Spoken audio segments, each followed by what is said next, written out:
పరిశుద్ధ గ్రంథమైన బైబిల్ నుండి అపోస్తలుల కార్యముల గ్రంథం రెండవ అధ్యాయం. అపోస్తలుల కార్యముల గ్రంథం రెండవ అధ్యాయం.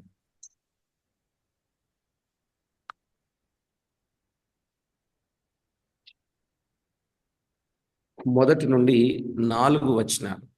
అపోస్తలుల కార్యముల గ్రంథం రెండవ అధ్యాయం మొదటి నుండి 4 వచనాలు. పెంతెకొస్తను పండుగ దినము వచ్చినప్పుడు అందరూ ఒక చోట కూడి ఉండిరి. అప్పుడు వేగముగా వీచు బలమైన గాలి వంటి యొక్క ధ్వని ఆకాశము నుండి అకస్మాత్తుగా వారు కూర్చుండి ఉన్న ఇల్లంతయు నిండెను. మరియు అగ్ని జ్వాలల వంటి నాలుకలు విభాగింపబడినట్లుగా వారికి కనబడి వారిలో ఒక్కొక్కని మీద రాలగా అందరూ పరిశుద్ధాత్మతో నిండిన వారై ఆ ఆత్మ వారికి వాక్శక్తిని అనుగ్రహించిన కొలది అన్య భాషలతో మాటలాడసాగిరి. చదవబడిన దైవలేఖనం కొరకై ప్రార్థన చేద్దాం. దయచేసి ఏకీభవించండి.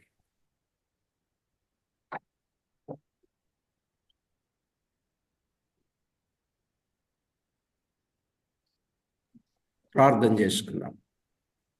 కరుణావాత్సల్యములు కలిగిన మా ప్రియ ప్రభువా, మీ గణనామానికి వందనాలు, కోటాను కోట్లు స్తుతులు స్తోత్రములు చెల్లిస్తున్నాం. దేవా, ఎంతో గొప్ప దేవుడవు, మహిమగల దేవుడవు, ప్రభావం గల దేవుడవు, సాట్లేని దేవుడవు, సర్వశక్తి సంపన్నుడవైన దేవుడవు. అందును బట్టి మిమ్మల్ని ఎంతో స్తుతిస్తున్నాం. మా ప్రభువా, మా దేవా, మా సహాయకుడా, మమ్మను ప్రేమించి మా జీవితంలో మరో నూతన దినమును ఈవిగా వరముగా అనుగ్రహింపజేశారు. ఈ దినములో మీకు మేము మహిమ తెచ్చుటకు మమ్మను మీరు సిద్ధపరిచారు. మీ కృపతో జ్ఞాపకం చేసుకోండి. అన్ని విషయాల్లోనూ తగినంత కాపుదల, భద్రత, క్షేమమును మీరు మాకు అనుగ్రహింపజేయండి. విడువని దేవుడవు, ఎడబాయిని దేవుడవు గనుక అన్ని విధాలా మీ సహాయం ఇచ్చి నడిపించండి. మా ప్రభువా, అపోస్తలుల కార్యముల గ్రంథములో నుండి ఎన్నో ఆధ్యాత్మిక సంగతులు మొదటి అధ్యాయంలో నేర్పించారు. ఇప్పుడు రెండవ అధ్యాయంలో నేర్చుకుని ఉంటుండగా మీ సహాయం మాకిచ్చి మమ్మల్ని నడిపించమని, తోడై ఉండి కాపాడమని కోరుచు మా ప్రభువు రక్షకుడైన యేసు క్రీస్తు అమూల్యమైన నామమున స్తోత్రము చెల్లించి స్తుతించి ప్రార్థించి వినయులమై వేడుచూ ఉన్నాం మా పరమ తండ్రి, ఆమేన్. ప్రభునందు ప్రియులారా, మనము చదువుకున్న దైవ లేఖనంలో నుండి కొన్ని ఆధ్యాత్మిక సత్యాలు మనము తేటగా విందాం. ప్రతి ఒక్కరూ కూడా ఈ విషయాలు ఆలోచన చేసి ఆయన నామానికి మహిమ ఆపాదించవలెనని ప్రభు పక్షంగా ప్రేమతో మీకు మనవి చేస్తున్నాను. అపోస్తలుల కార్యముల గ్రంథములో చాలా విషయాలు మనము మొదటి అధ్యాయంలో నేర్చుకునే కృపను దేవుడు మనకు ఇచ్చారు. దాన్ని బట్టి ప్రభువును స్తుతిస్తున్నాను. ఈరోజు అపోస్తల కార్యాలు రెండవ అధ్యాయంలో ముఖ్యంగా చెప్పాల్సిన ముఖ్యాంశం ఏంటంటే పరిశుద్ధాత్మ దిగివచ్చుట. పరిశుద్ధాత్మ దిగివచ్చుటను గుర్చిన విషయం చూస్తాం. ఇందులో మన ప్రభు అయిన క్రీస్తు ఎంతో స్పష్టంగా కనబడతాడు. క్రీస్తు ప్రభు ఎంతో స్పష్టంగా కనబడతాడు. ఈ అధ్యాయంలో దాదాపు 47 వచనాలు వ్రాయబడ్డాయి. 47 వచనాలు మనము చూడవచ్చు. అపోస్తలుల కార్యముల గ్రంథంలో 47 వచనాలు ఉన్నాయి. ఈ 47 వచనాలను మనము భాగాలుగా విభాగించుకుంటే 1 నుంచి 4 వచనాలు పరిశుద్ధాత్మ దిగి వచ్చిన విధం. 1 నుంచి 4 వచనాలు పరిశుద్ధాత్మ దిగి వచ్చిన విధం. ఇక 5 నుండి 13 వచనాలు 5 నుండి 13 వచనాలు అన్య భాషలతో దేవుని కార్యములు వివరించుట. అన్య భాషలతో దేవుని కార్యములు వివరించుటను గూర్చిన విషయాన్ని మనం చూడొచ్చు. ఇక 14 నుండి 36 వచనాలు 14 నుండి 36 వచనాలు పేతురు ప్రసంగం. 14 నుండి 36 వచనాలు పేతురు ప్రసంగాన్ని చూస్తాం. ఇక 37 నుండి 41 వచనం, 37 నుండి 41 ఆ ప్రసంగము ద్వారా 3,000 మంది రక్షింపబడుట. ఆ ప్రసంగము ద్వారా 3,000 మంది రక్షించబడుట. ఇక 42 నుండి 47 వచనాలు, 42 నుండి 47 వచనాలు వారి ఆత్మీయ స్థితి, వారి ఆత్మీయ స్థితి. గమనించారు కదా? 47 వచనాలు, 1 నుంచి 4 వచనాలు కరెక్ట్గా రాశారా? పరిశుద్ధాత్మ దిగివచ్చిన విధం. 5 నుండి 13 వచనాలు, 5 నుండి 13 వచనాలు అన్య భాషలతో దేవుని కార్యములు వివరించుట. 14 నుండి 36 వచనాలు పేతురు ప్రసంగం. 37 నుండి 41 వచనం ఆ ప్రసంగము ద్వారా 3,000 మంది రక్షింపబడుట. 42 నుండి 47 వచనాలు వారి ఆత్మీయ స్థితి. ఇందులో మనము ఆధ్యాత్మిక ధ్యానాలను మనము తేటగా గమనించినప్పుడు 1 నుండి 4 వచనాలలో పరిశుద్ధాత్మ దిగి వచ్చిన దినము. అందులో మొదటి వచనాన్ని మనము ఆలోచన చేసినప్పుడు పెంతెకొస్తు పండుగ దినము వచ్చినప్పుడు అనే మాట చూస్తాం. పెంతెకొస్తు పండుగ వచ్చినప్పుడు ఏం జరిగింది అనేది మనము ఆలోచన చేసినట్లయితే వివరంగా వ్రాయబడిన వాస్తవిక సత్యం మనము చదువుకున్నట్లయితే ఈ విధంగా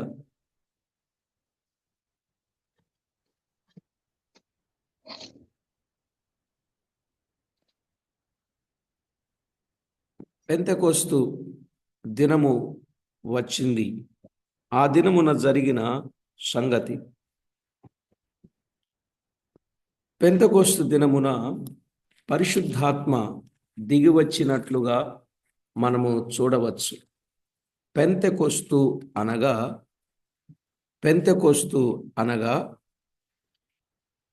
50వ దినము అని అర్థం. పెంతెకొస్తు అనగా 50వ దినము. పెంతెకొస్తు అనే మాట 20వ అధ్యాయం 16వ వచనంలో కూడా మనం చూడవచ్చు.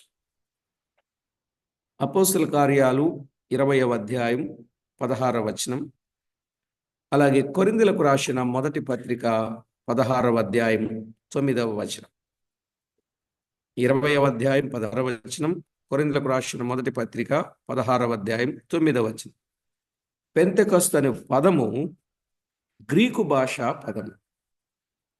పెంతెకొస్తు అనే పదం గ్రీకు భాషా పదం. తెలుగులో దాని అర్థం 50వ దినము. 50వ దినము. పెంతెకొస్తు అనగా తెలుగులో దాని అర్థం ఏంటంటే 50వ దినం. పెంతెకొస్తు పండుగ అనగా 50వ దినపు పండుగ అని అర్థం. 50వ దినపు పండుగ అని అర్థం.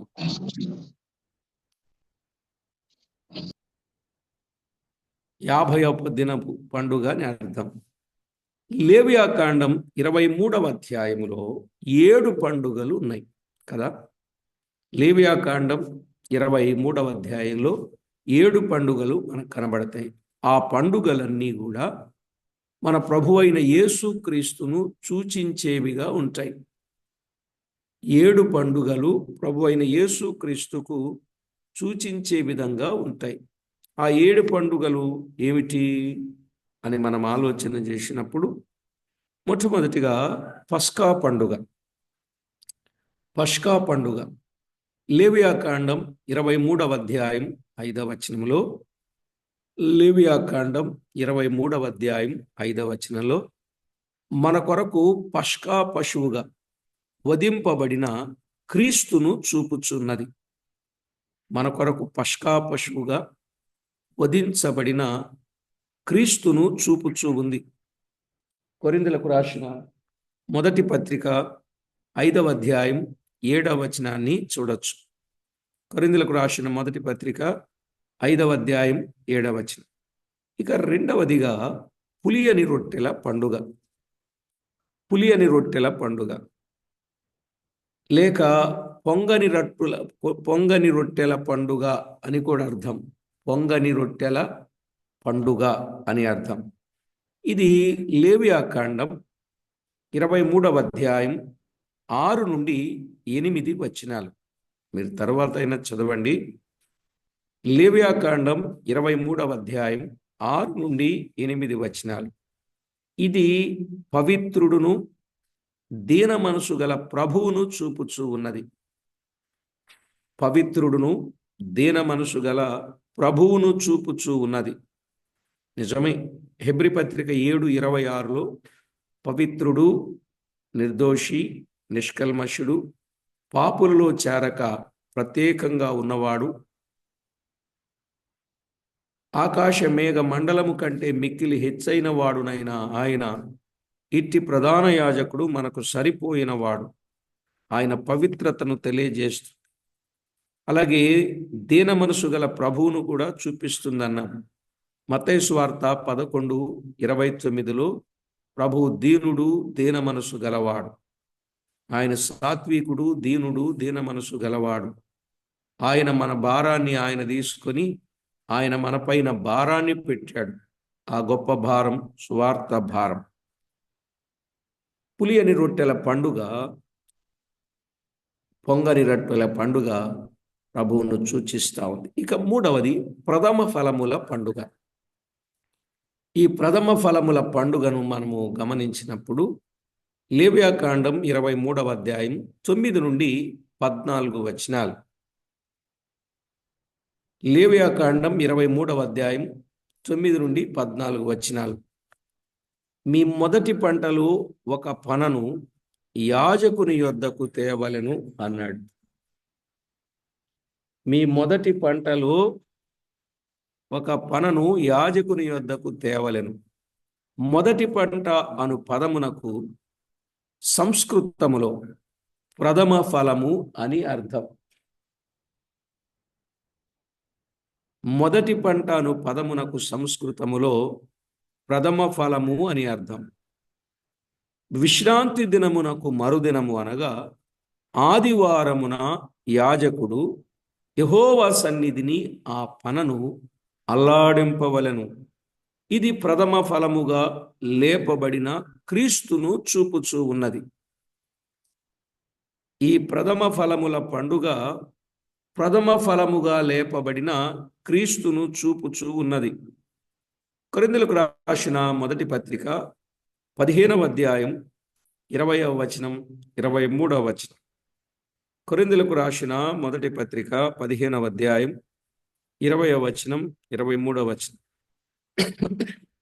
అపోస్తలుల కార్యాలు 26వ అధ్యాయం 22వ వచనం. 26వ అధ్యాయం 22వ వచనం. క్రీస్తు ఆదివారమున లేపబడెను అనే మాట మనం చూస్తాం. క్రీస్తు ఆదివారమున లేపబడెను. మార్క్స్ వార్త 16వ అధ్యాయం 9వ వచనములో ఉన్న వాస్తవిక సత్యం. దైవ లేఖనంలో మనము గమనించాల్సిన సత్యం. ఇక 4వది పెంతెకొస్తు పండుగ లేక 50వ దినపు పండుగ. 50వ దినపు పండుగ. లేవియాకాండం 23వ అధ్యాయం 15, 16 వచనాలు. 15, 16 వచనాలలో ప్రథమ ఫలము పండుగ మొదలుకొని 7 వారములు లెక్కించి 7వ విశ్రాంతి దినపు మరుదినము అనగా 50వ దినము అనగా ఆదివారమున పండుగ జరుగును. గమనించాలి. ప్రథమ ఫలము పండుగ మొదలుకొని 7 వారములు లెక్కించి 7వ విశ్రాంతి దినపు మరుదినం. 7వ విశ్రాంతి దినపు మరుదినము అనగా 50వ దినము ఆదివారమున ఆ పండుగ జరుగును. 7 ఏళ్ళు 49, అంతే కదండి.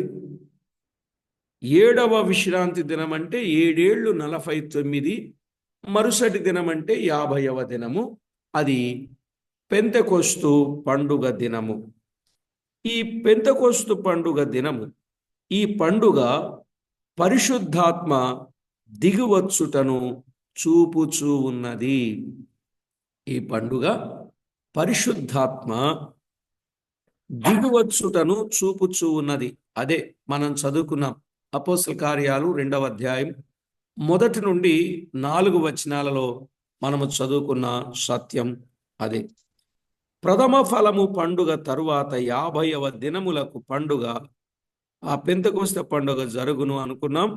ప్రభు తిరిగి లేచిన తరువాత 50వ దినములకు పరిశుద్ధాత్మ దిగి వచ్చాడు అనటానికి అపోస్తల కార్యాలు 1వ అధ్యాయం 3వ వచనములో, 2వ అధ్యాయం 1 నుండి 4 వచనాల్లో మనము చూస్తాం. ప్రియులారా, ఈ వరుసంతా మనము తేటగా గమనిస్తున్నప్పుడు పస్కా పశువును వధించబడిన దినమున, పస్కా పశువు వధింపబడిన దినమున ఇశ్రాయేలీయులకు విడుదల కలిగింది. ఎప్పుడైతే పస్కా పశువు వధింపబడిందో ఆ రోజు ఇశ్రాయేలీయులకు విడుదల కలిగింది. నిర్గమకాండం 12వ అధ్యాయం 6 నుండి 14 వచనాలు. నిర్గమకాండం 12వ అధ్యాయం 6 నుండి 14 వచనాలు మరియు 51. ఆ తరువాత 50 దినములకు ధర్మశాస్త్రం ఇవ్వబడింది. ఆ తరువాత 50 దినములకు, ఎప్పుడు వారు విడుదల పొందిన తరువాత 50 దినములకు ధర్మశాస్త్రము ఇవ్వబడింది.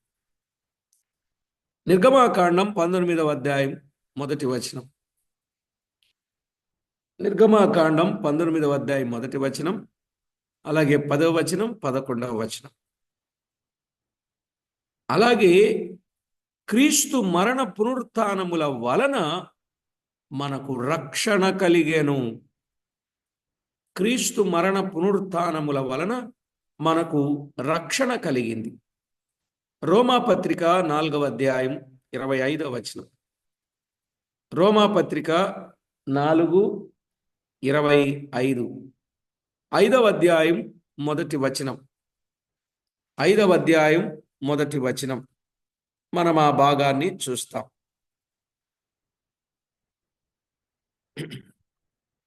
అలాగే 10వ అధ్యాయం 9వ వచనం. 10వ అధ్యాయం 9వ వచనం.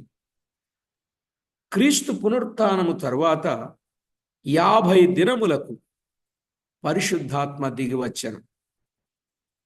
ఇప్పుడు పరిశుద్ధాత్మ ధర్మశాస్త్ర స్థానం ఆక్రమించుకొని ఉన్నాడు. అర్థమైందండి? ఇప్పుడు పరిశుద్ధాత్మ ధర్మశాస్త్ర స్థానం ఆక్రమించుకొని ఉన్నాడు. ఐగుప్తు నుండి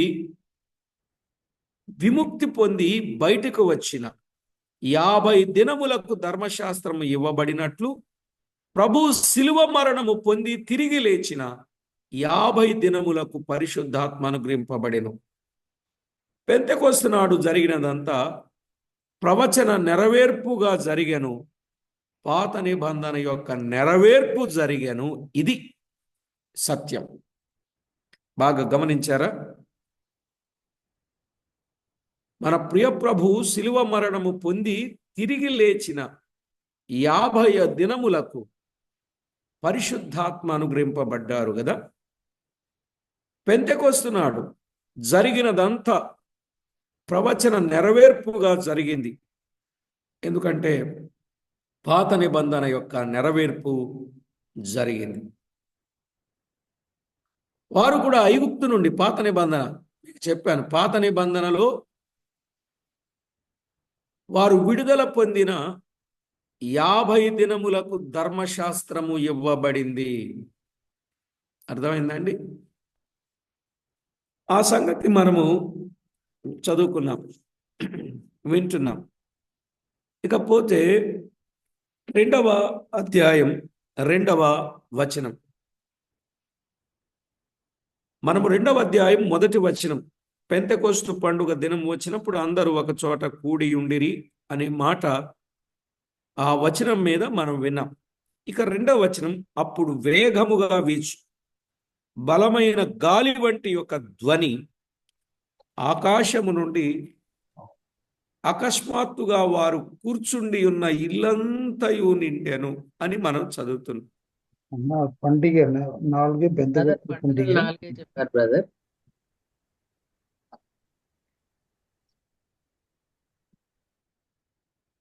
2వ అధ్యాయం 2వ వచనం.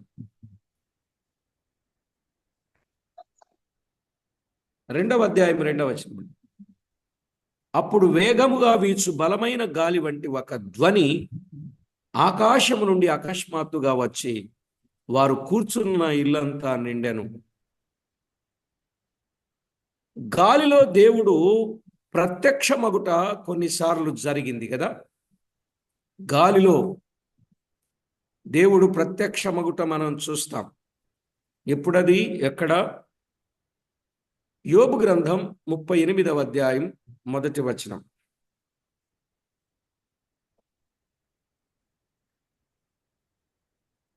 యోబు గ్రంథం 38వ అధ్యాయం 1వ వచనం. ఎహెజ్కేలు గ్రంథం 1వ అధ్యాయం 4వ వచనం. యోబు గ్రంథం 38:1, ఎహెజ్కేలు గ్రంథం 1:4. పరిశుద్ధాత్మ గాలికి పోల్చబడి ఉన్నాడు.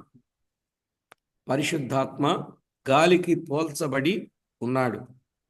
ఎహెజ్కేలు గ్రంథం 37వ అధ్యాయం 9వ వచనం. ఎహెజ్కేలు గ్రంథం 37వ అధ్యాయం 9వ వచనం. యోహాను సువార్త 3వ అధ్యాయం 8వ వచనం. యోహాను సువార్త 3వ అధ్యాయం 8వ వచనం. 20వ అధ్యాయం 22వ వచనం. ఇక్కడ అగ్నిజ్వాలల వంటి నాలుకలు విభాగింపబడినట్లుగా కనబడి వారిలో ఒక్కొక్కరి మీద వ్రాలగా అనే మాట కూడా మనము చదువుతున్నాం కదండి. అగ్నిజ్వాలల వంటి నాలుకలు విభాగింపబడి, 3వ వచనం,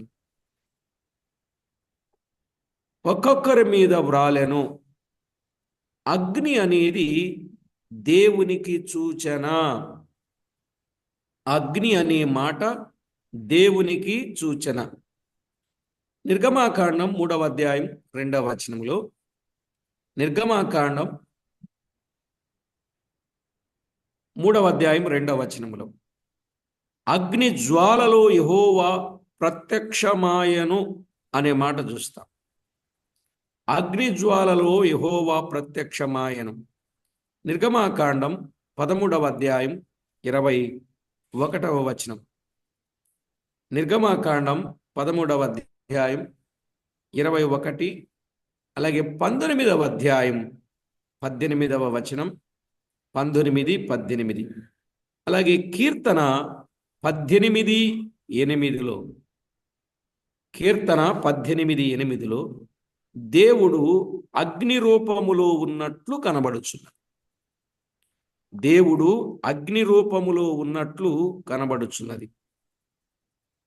మరియు లూకా సువార్త 12వ అధ్యాయం 49లో ప్రభువు నేను భూమి మీద అగ్ని వేయవచ్చి తిని అన్నాడు కదా.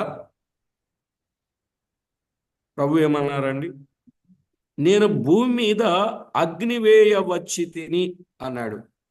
అది ఇదివరకే ఉండవలెనని నేను ఎంతో కోరుచున్నాను అన్నాడు. ఇది వరకే ఉండాలి కానీ ఇది భూమి మీద వేసే అగ్ని. ఇది అంటే పరిశుద్ధాత్మను గూర్చిన వాగ్దానం.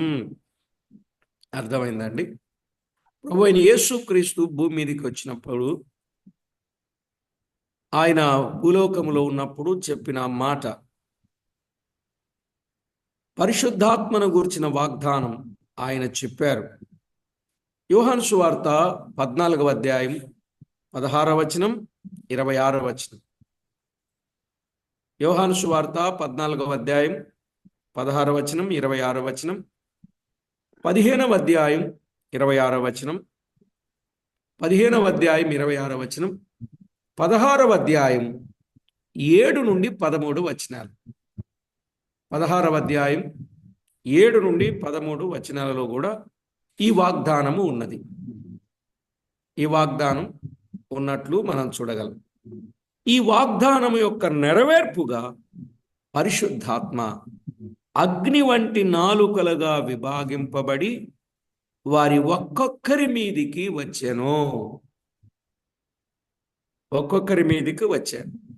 యోహాను సువార్త 7వ అధ్యాయం 38లో, యోహాను 7:38లో, నాయందు విశ్వాసముంచువాని కడుపులో నుండి జీవజల నదులు ప్రవహించుననగా, 39లో, తన యందు విశ్వాసముంచువారు పొందబోవు ఆత్మను గూర్చి ఆయన ఈ మాట చెప్పాను అనే మాట అక్కడ వ్రాయబడింది. యోహాను సువార్త 7వ అధ్యాయం 38, 39 వచనాలలో, నా యందు విశ్వాసముంచు వాని కడుపులో నుండి జీవజల నదులు ప్రవహిస్తాయి. 39లో, తన యందు విశ్వాసముంచు వారు పొందబోవు ఆత్మను గురించి ఆయన ఈ మాట చెప్పాడు. యేసు ఇంకా మహిమపరచబడలేదు అనగా, ఆయన మరణించి తిరిగి లేచి పరమునకు తిరిగి వెళ్ళిన తరువాత పరిశుద్ధాత్మ కుమ్మరింపు జరుగునని చెప్పాడు. అర్థమైందండి? ఆయన మరణించి తిరిగి లేచి పరమునకు తిరిగి వెళ్ళిన తరువాత పరిశుద్ధాత్మ కుమ్మరింపు జరుగుద్ది అనే సంగతి ఆయన చెప్పాడు. అలాగే ప్రభు మరణించి తిరిగి లేచిన తరువాత 50 దినములకు పరిశుద్ధాత్మ కుమ్మరింపు జరిగెను. పరిశుద్ధాత్మ కుమ్మరింపు అనేది జరిగెను. ఎప్పుడు? 50 దినములకు. అంటే యేసుక్రీస్తు ప్రభువారు భూమి మీదకి వచ్చినప్పుడు ఆయన అగ్నిని గూర్చిన ప్రస్తావన చేశారు గనుక ఆ ప్రస్తావన, ఆ ప్రవచన నెరవేర్పు ఆయన మరణించి తిరిగి లేచిన 50 దినములకు జరిగింది అని అర్థం. ఇక్కడ ఒకటి, ఆయన వాగ్దానపు నెరవేర్పు. మొదటి అధ్యాయం 4-5 వచనాలు. అర్థమైందండి? ఆయన వాగ్దానపు నెరవేర్పు. 2, యేసుక్రీస్తు మరణ పునరుత్థానముల ఫలితముగా, యేసుక్రీస్తు మరణ పునరుత్థానముల ఫలితముగా.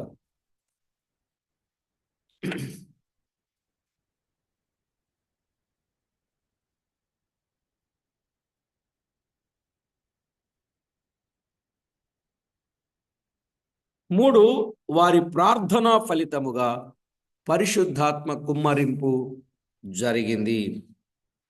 1, వాగ్దానపు నెరవేర్పు. 2, యేసుక్రీస్తు మరణ పునరుత్థానముల ఫలితం. 3, వారి ప్రార్థనా ఫలితముగా పరిశుద్ధాత్మ కుమ్మరింపు జరిగినట్లుగా చూస్తాం. 2:4, ఆత్మ నింపుదల ఈ వచనములో వివరించబడింది. వాగ్దానము చేయబడిన ఆత్మయు వస్తాడనియు వచ్చి మీకు బాప్తిస్మము దయచేస్తాడనియు ముందుగా చెప్పబడెను. అవును కదండి? ఆయన వస్తాడు, వచ్చి మీకు బాప్తిస్మం ఇస్తాడు అని ముందుగా చెప్పబడెను. అదే 1, బాప్తిస్మము కలుగునని వాగ్దానమాయను. 1:5లో బాప్తిస్మము కలుగునని వాగ్దానమైంది. 2లో అప్పుడు శక్తి నొందుదురని చెప్పబడెను. అప్పుడు శక్తి నొందుదురని చెప్పబడెను.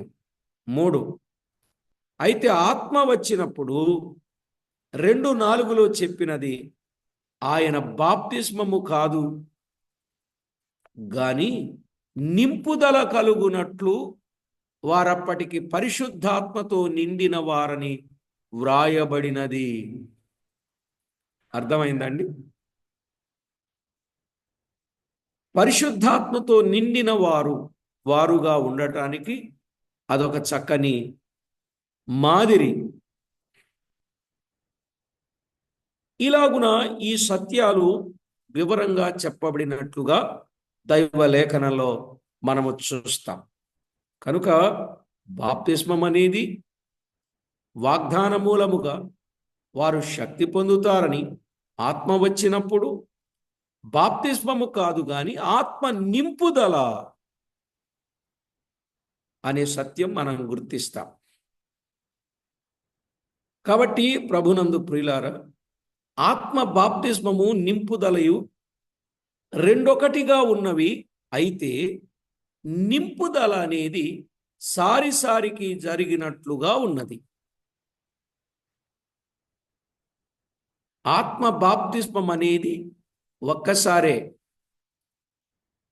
బాప్తిస్మం అనేది ఒక్కసారే ఎఫెసీ పత్రిక 4:4 ప్రకారంగా.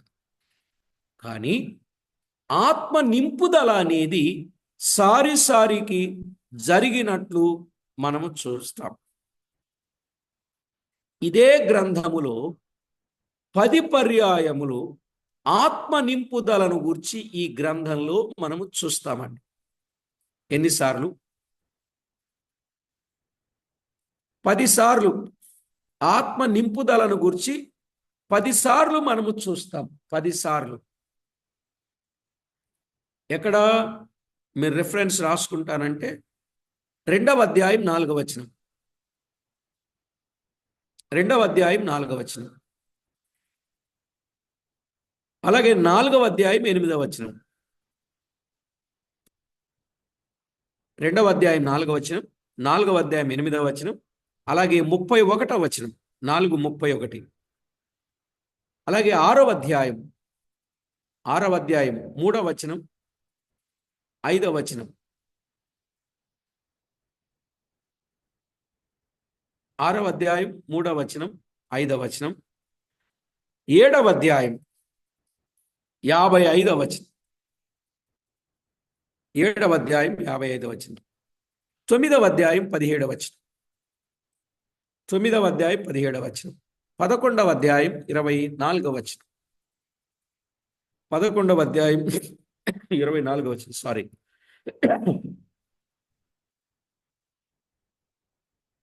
13వ అధ్యాయం 9వ వచనం. 13వ అధ్యాయం 9వ వచనం. 13వ అధ్యాయం 52వ వచనం. ఆత్మ బాప్తిస్మం అయితే ఒక్కటే అని వ్రాయబడి ఉన్నది. ఎఫెసీ పత్రికలో 4వ అధ్యాయం 4 నుండి 6వ వచనం వరకు. పెంతెకొస్తు దినమున ఆత్మ బాప్తిస్మము జరిగెను. పెంతెకొస్తు దినమున ఆత్మ బాప్తిస్మము జరిగింది.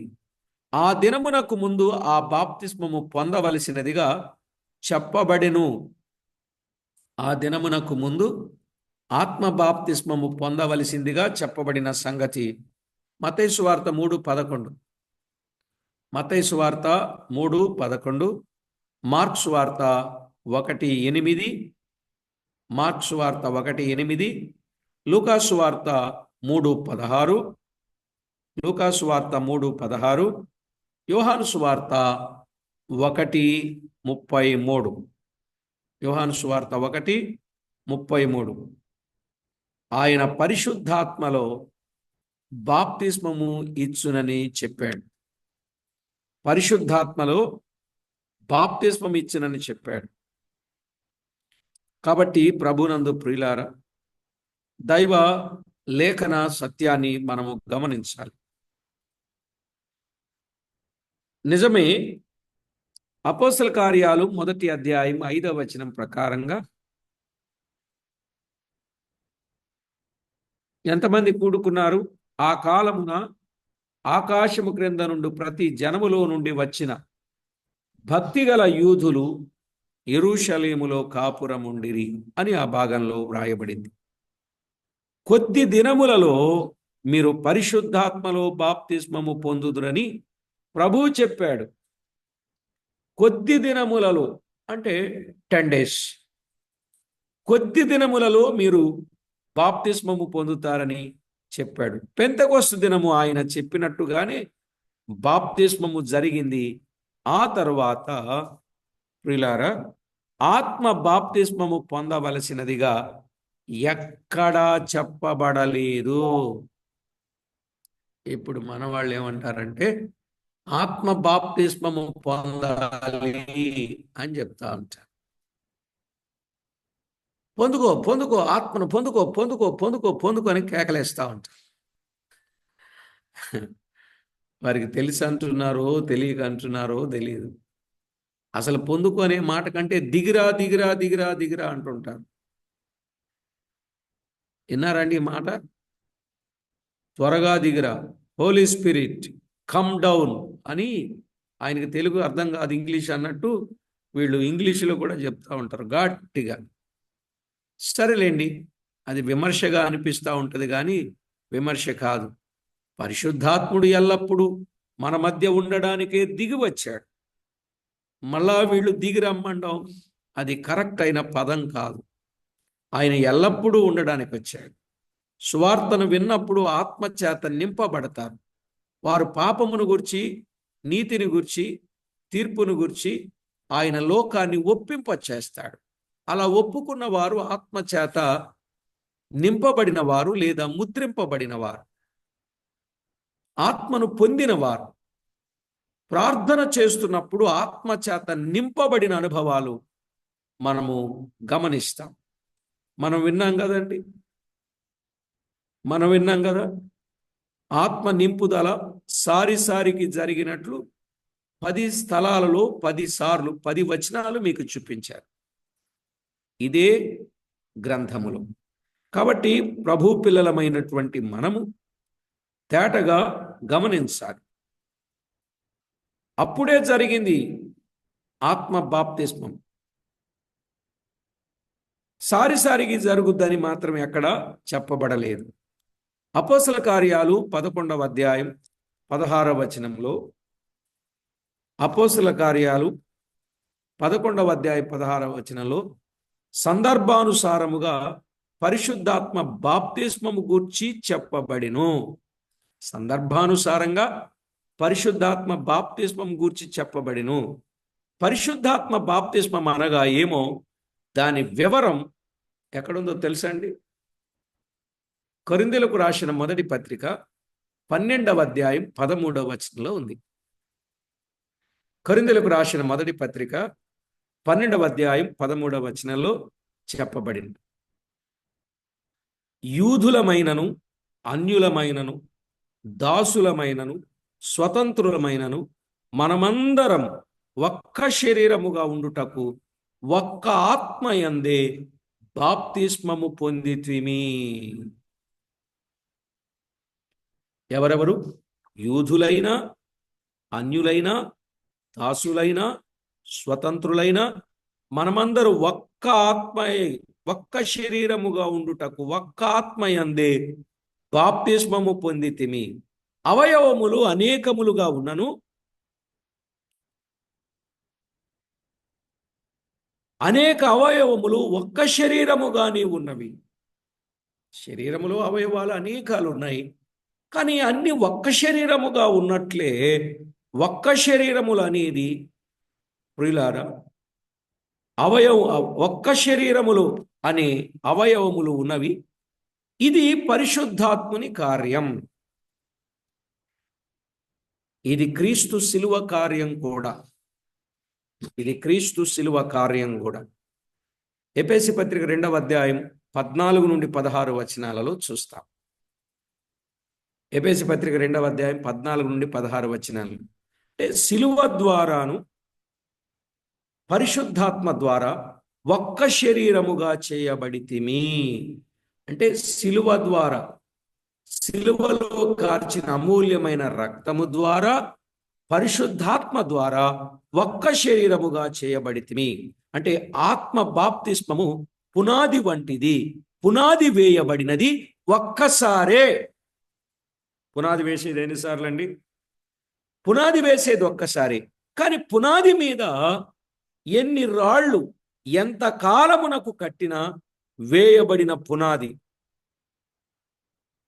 ఎక్కడ కట్టబడుతుంది? పునాది మీదనే కట్టబడతాం.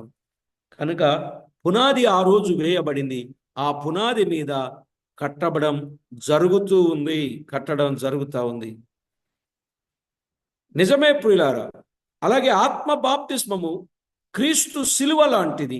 యేసు ప్రభు ఒక్కసారి శిలువ వేయబడ్డాడు. ఈనాడు నమ్ముకున్న పాపి యొక్క క్షమాపణ ఆనాడు శిలువ వేయబడిన ఆ రక్షణ కార్యములోనే ఇమిడి ఉన్నది. పేతురు రాసిన మొదటి పత్రిక 2వ అధ్యాయం 24వ వచనంలో, రోమాపత్రిక 4వ అధ్యాయం 25వ వచనంలో, 5వ అధ్యాయం 1వ వచనంలో మనము చూడవచ్చు. అంత మాత్రమే కాదు, పౌలు నేను క్రీస్తుతో కూడా సిలువ వేయబడి ఉన్నాను అన్నాడు. గలతీ పత్రిక 2:20లో. క్రీస్తు సిలువ వేయబడినప్పుడు అక్షరార్థముగా పౌలు అక్కడ లేడు. అందువల్ల ఆత్మీయ భావం క్రీస్తుతో సిలువ వేయబడ్డాను అని చెప్పాడు.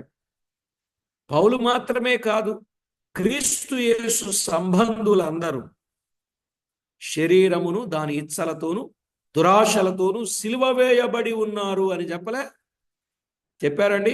గలతీ పత్రిక 5వ అధ్యాయం 24వ వచనంలో క్రీస్తు యేసు సంబంధులు. కాబట్టి ఇదంతా చక్కని ప్రాసెస్ అన్నమాట. మనము పాపములకు దాసులము కాకుండానట్లు, పాప శరీరాకారము నిరర్ధకమగునట్లు మన ప్రాచీన స్వభావం అనగా మన ప్రాచీన పురుషుడు ఆయనతో కూడా సిలువ వేయబడ్డాడు అనే భావం 6వ అధ్యాయం 6వ వచనం రోమాపత్రికలో ఉంటుంది. మరి ఇంత డీప్గా డెప్త్గా దేవుని వాక్యాన్ని మనం ఆలోచన చేయాలి.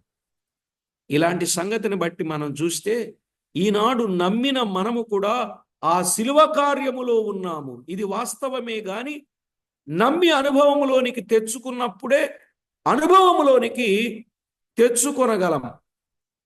ఆత్మ బాప్తిస్మము కూడా అలాంటిదే. ఆత్మ బాప్తిస్మము కూడా అలాంటిది. మీకేం అర్థమైంది? నాకు అర్థం కాదుగా, నాకు అర్థమైంది చెప్తున్నా వినండి. క్రీస్తు యేసు సిలువ వేయబడ్డాడు, ఆ రక్తములో కడుగబడ్డారు. కడుగబడిన ప్రతివారు ఆత్మ బాప్తిస్మము పొంది ఆత్మ చేత సారికి నింపబడుతూ ఆయన ద్వారా వచ్చే శక్తిని ఆయన కొరకు సేవలో ఉపయోగించేటట్లుగా ఉండాలని వాస్తవిక సత్యాన్ని తెలియజేశాడు. ఇది వాస్తవం. కనుక పరిశుద్ధాత్ముడు దిగి రావడం ఎప్పుడు? పెంతెకొస్తు పండుగ దినం, అంటే 50వ దినమున, అనగా ఇశ్రాయేలీలు ఐగుప్తు నుండి విడుదల పొందిన 50వ దినమున ధర్మశాస్త్రము ఇవ్వబడినట్లు మనము ప్రియులారా ప్రభువు మరణించి సమాధి చేయబడి పరమునకు వెళ్ళి 50వ దినమున, అంటే ఆనాటి లెక్క ప్రకారం 7 విశ్రాంతిల దినము ప్రథమ ఫలముల పండుగ దినము, తరువాత 7 విశ్రాంతి దినముల మరుదినము 50వ దినము పెంతెకొస్తు దినము. అలాగే మన ప్రభువైన యేసుక్రీస్తు ఆత్మను కుమ్మరించిన దినం. ఆత్మచేత సారికి నింపబడదాం, దేవునికి మహిమకరంగా జీవిద్దాం. ఆయన వచ్చి అగ్నిలో బాప్తిస్మం ఇస్తాడు. అగ్నితో బాప్తిస్మం ఇస్తాడంటే ఏమండి? అగ్ని అంటే దేవుడు, ఆయన దహించు అగ్ని. అగ్ని బాప్తిస్మం అంటే ఆత్మ బాప్తిస్మముగా ఎంతో వివరంగా విషయాలు ఇప్పటికే మనము విన్నాం. కనుక ప్రతి విషయాన్ని జాగ్రత్తగా ఆలోచన చేసి ప్రభువుకు మహిమకరంగా జీవించవలనని ప్రేమతో మనవి చేస్తూ ప్రార్థన చేసుకుందాం. పరిశుద్ధుడవైన మా తండ్రి, మీకు స్తోత్రము చెల్లిస్తున్నాం. లేఖనాల వెలుగులో వాస్తవిక సత్యాలు మేము అర్థం చేసుకొని అపోస్తలుల కార్యముల గ్రంథములో కొంత సత్యాన్ని మేము తేటగా వినడానికి, అందులోను ఆత్మను గూర్చిన సత్యాన్ని మేము పొంది ఉండడానికి మీరు చూపిన కృపకై ఉపకారముకై స్తోత్రములు చెల్లిస్తున్నాం. ఈ గ్రంథములో మాకు అర్థం కాని విషయాలు ఎంతో తేటగా అర్థమయ్యేటట్లు మీ వాక్యము ద్వారా మాతో మాట్లాడి మమ్మను బలపరచి భద్రపరచి మాకు చక్కని భవిష్యత్తును మీరు కలుగజేస్తున్నందుకు కృతజ్ఞతలు చెల్లించుచు మా ప్రాణనాథుడు ప్రియుడు మా రక్షకుడైన యేసు క్రీస్తు అతి శ్రేష్టమైన అమూల్యమైన నామమున స్తుతించి స్తోత్రించి ప్రార్థించి మిక్కిలి వినయముగా బ్రతిమిలాడి వేడుచూ ఉన్నాం మా ప్రియ పరలోకపు తండ్రి, ఆమేన్. ప్రభునందు ప్రియులారా, ప్రభు అయిన